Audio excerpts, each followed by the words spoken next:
Hello, my name is Robert Koerner. I'm an architecture student from the Technical University in Vienna and currently studying in Romania. Seeing these different realities combined with my background in social work, I became more and more interested in the topic of spatial justice and the lived environment.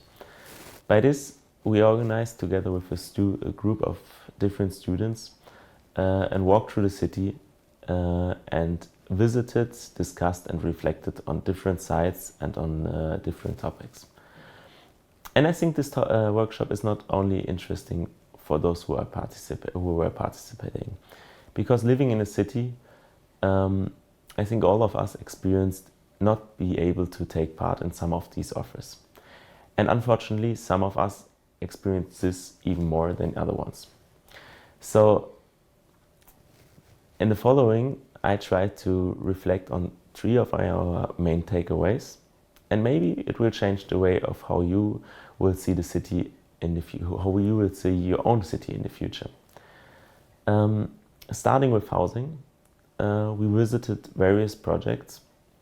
3 of them were Karl Marxhof, a housing project from the Red Vienna, which has about 1,350 units. And also Winzirast mittendrin was one of them, which is a co-housing project combining former homeless people, refugees and students living together. And the third one was Sargfabrik, a former coffin factory, which is now reused as a co-housing project. Taking a closer look in one of them, we will see Winzirast mittendrin. Winzirast mittendrin is a great example for accessibility for vulnerable groups which are normally left out in the planning, and also for opening up to the society and opening up to the public with a great variety of common spaces, events, and a really complex system within it. But having 40% of common space and an internal system of volunteers and social workers, it may be really well as a distributor and connector within the city, but maybe not as a solution to the massive housing crisis, which is right now in the global world.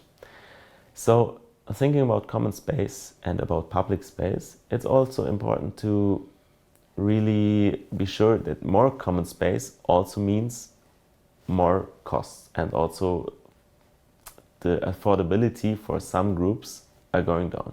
Even though it's a balance in between. I think public space and common space is really important, but you have to balance. It's still sustainable and long-term viable for the people living in it.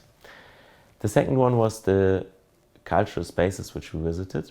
By this we went to Creative Cluster in Margareten. It's an inner district in Vienna, and it hosts about 140 cultural actors within it. Serving as this cultural hub is a great example for affordable workspace, for a lot of activities which are normally, and events which are normally not in this area because it's too expensive for a lot of artists or a lot of cultural actors. By this we try to think about cultural offer in the city. And we came to the point that it's really important to have a more sensitive and more that you adapt the cultural offer more to the local context. That in some areas or in some countries, maybe arts, it's not the most visited or most well-known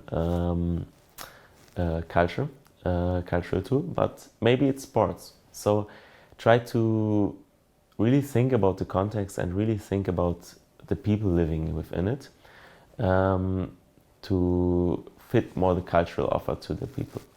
And finally, one of our main takeaways was switching perspectives. Maybe you cannot always bring justice to every space, but it's important to be aware of it.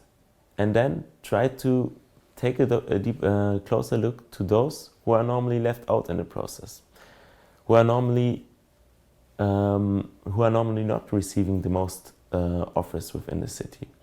Switching perspectives to them It's a really important point. And finally, and in conclusion, by understanding the city, it's really important to understand the citizens. Thank you. I hope I transferred a bit of this knowledge to you.